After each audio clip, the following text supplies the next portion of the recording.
2019년 하노이 미북 정상회담이 결렬된 이후 북한은 협상이나 대화보다는 핵무기 및 장거리 미사일 능력 고도화에 집중하고 있습니다.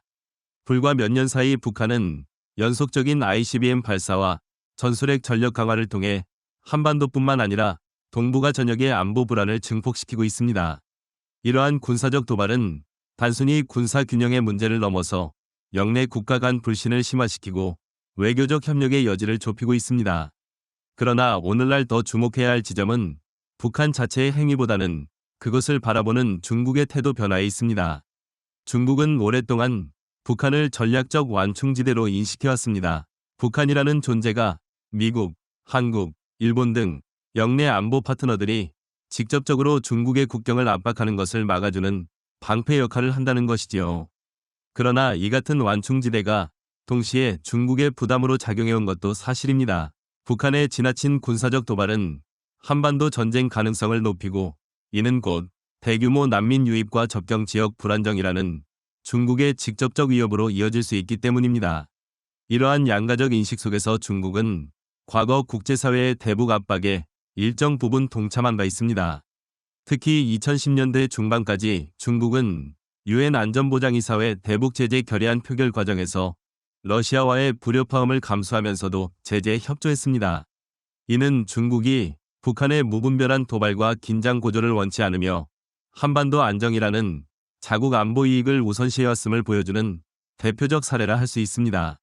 그러나 미중 전략 경쟁이 본격화되면서 상황은 근본적으로 달라졌습니다. 미국과 중국이 전 세계적 패권 경쟁에 들어서자 중국은 더 이상 북한 문제를 국제적 규범 위 틀 속에서 관리하지 않게 되었습니다. 오히려 북한을 대미 전략에서 활용할 수 있는 자산으로 간주하는 경향이 강화되었습니다. 이는 미국의 인도태평양 전략, 쿼드와 같은 다자 협력 구도가 중국을 압박하는 가운데 중국이 영내에서 견제 수단을 다변화하려는 맥락 속에서 나타난 변화라고 할 수 있습니다. 일각에서는 최근 북한과 러시아의 밀착이 오히려 중국을 불편하게 만들 수 있다고 전망합니다. 러시아와 북한의 군사협력이 심화될 경우 중국이 영내에서 주도권을 잃을 수 있다는 논리입니다. 또 한국 내에서 제기되는 핵무장론이나 미사일 전력 증강 역시 중국을 압박하는 요인이 될 수 있다고 평가하기도 합니다. 그러나 역사적 경험은 이와 다른 결과를 보여줍니다. 과거 북한이 소련 또는 러시아와 가까워질수록 중국은 오히려 북한을 더 강하게 감싸 안으며 한미일 진영에 대항했습니다. 또한 한국이 군비를 대폭 강화하거나 사드를 배치했을 때 중국은 이를 억제 요인으로 받아들이기보다는 오히려 강경 대응과 경제 보복을 선택했습니다. 즉 단순한 군사 압박이나 제재 강화만으로 중국을 협력의 장으로 끌어내기는 어렵다는 사실이 입증된 셈입니다. 따라서 미국이 중국을 다시 북한 억제의 파트너로 유도하기 위해서는 중국의 근본적인 전략적 이해를 건드릴 필요가 있습니다. 무엇보다 중요한 지점은 대만 문제입니다. 중국은 대만을 핵심 이익이자 국가의 통일 과제로 규정하고 있으며 대만 독립 움직임을 가장 큰 안보 위협으로 간주합니다. 중국 지도부는 북한 문제를 논의할 때도 대만과의 연계를 강하게 의식합니다. 실제로 과거 미국이 하나의 중국 원칙을 분명히 확인하고 대만 독립을 견제했을 때 중국은 일정하게 북한을 압박하거나 도발을 억제하는 모습을 보였습니다. 반대로 미국이 대만과의 관계를 심화시킬 경우 중국은 북한을 전략적 방패로 활용하여 동북아의 긴장을 고조시키는 경향을 보였습니다. 중국에게 북한은 매우 복잡한 존재입니다. 북한이 지나치게 도발하면 한반도 전쟁 가능성이 높아지고 이는 곧 중국의 국경 안정에 직접적인 위협이 됩니다. 동시에 북한은 대만 해협에서 위기가 발생했을 때 미국의 전략적 자원을 분산시키는 중요한 카드가 될 수도 있습니다. 즉 북한은 중국에게 위험 요소이자 전략적 기회 요인으로 작동하는 양날의 검인 셈입니다. 중국은 이 모순적인 이해관계 속에서 북한을 전략적 카드로 관리하고 있으며 필요할 때마다 이를 미국과의 협상에서 활용하려 합니다. 따라서 미국은 대북 문제와 대만 문제를 인위적으로 분리하려 하기보다는 현실적으로 두 이슈가 긴밀히 연동되어 있음을 인정하고 접근해야 합니다.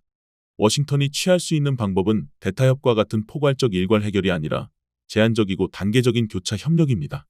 미국은 하나의 중국 정책을 지속적으로 확인하면서 대만 독립을 지지하지 않는다는 점을 분명히 밝힐 수 있습니다.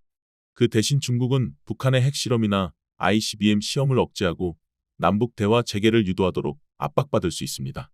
이런 방식의 교환은 완벽하지 않지만 최소한의 상호 신뢰를 쌓을 수 있는 시작점이 될 수 있습니다. 나아가 북한이 일정한 행동 변화를 보일 경우 미국은 한국 및 중국과 공조하여 제한적 제재 완화나 외교적 관여를 재검토할 수 있습니다. 이렇게 단계적 신뢰 구축 과정을 밟는다면 미중 관계 속에서 북한 문제가 완전히 파국적 상황으로 치닫는 것을 막는 안전장치가 될 수 있습니다. 이는 동북아 전체의 안보 구조를 불안정하게 만드는 악순환을 완화하는 중요한 완충 장치가 될 수 있습니다. 물론 이러한 접근 방식에는 한계와 위험이 존재합니다. 북한은 독자적인 의지에 따라 언제든 도발 수위를 높일 수 있고 대만 역시 국내 정치 상황에 따라 독립 지향성이 강화될 수 있습니다. 그러나 미국과 중국이 상호 관리 메커니즘을 유지하고 최소한의 신뢰를 지탱한다면 한반도와 대만 해협 모두에서 전면전으로 치닫는 위험을 완화할 수 있습니다. 이는 단기적으로는 위기 억제에 효과를 가져올 수 있으며 장기적으로는 동북아의 전략적 안정성을 확보하는 중요한 기초가 될 수 있습니다. 결국 북한 핵 문제에서 의미 있는 진전을 이루기 위해서는 중국의 묵시적 동의와 제한적 협력이 필수적입니다. 미국이 이를 인정하고 현실적인 기대 속에서 전략을 조정한다면 동북아 안보를 관리하는 데 있어 새로운 돌파구를 마련할 수 있을 것입니다.